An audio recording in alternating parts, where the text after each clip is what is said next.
Of shit, ওটা আবার দেশ নাকি?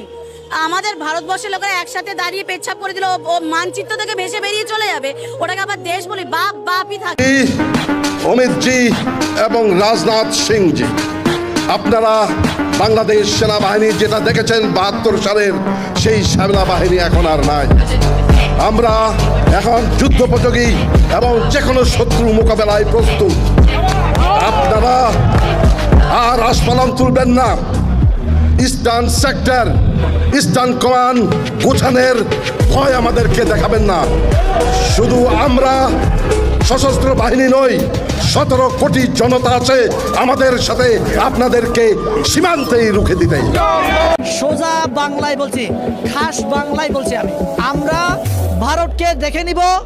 ভারত আমাদের পায়ের তলে এসে পা চাপবে আবার। তুমি ভাই আসো আমাদের বাংলাদেশে, একটু আসো। তোমাকে যে ২৪-এর প্রজন্ম দেখিয়ে দিয়েছে যে বাংলাদেশে পুলিশকে কিভাবে ঝুলাইছে। পুলিশটা যারা কিনা ফ্যাসিস্ট হাসিনার দোসর ছিল, তাদেরকে কিভাবে এই প্রজন্ম ঝুলিয়েছে দেখেছেন তো? সোশ্যাল মিডিয়া দেখেননি? আপনাকে ঝুলাবো আমরা। আসেন আমাদের বাংলাদেশে, আসেন। আমরা যদি পাগলামি শুরু করি না, তোমাদের ভারত খণ্ড বিখণ্ড হয়ে যাবে। কলকাতা যারা আছে এরাও চাইবে আমাদেরকে নতুন রাস্তা দাও।